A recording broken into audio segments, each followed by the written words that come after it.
Hello guys, in this video I am going to show you how to cite an article on Wikipedia. But first I just want to mention, don't forget to subscribe to my channel because at 10,000 subscribers I am going to show you my whole YouTube revenue statistics and growth strategy, how to make money online. Now let's jump into it. First of all, you should open the website on your device, go to your homepage and then go to the top of the screen where you can see this search bar, and after that type in the keyword of the article that you are interested in, and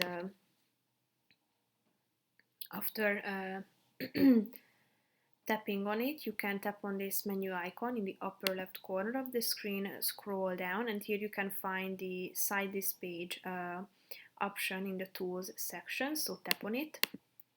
And at the top of the screen, you can select from the citation options such as APA, MLA, and so on, Chicago, and so on. So tap on the relevant one that you would like to use.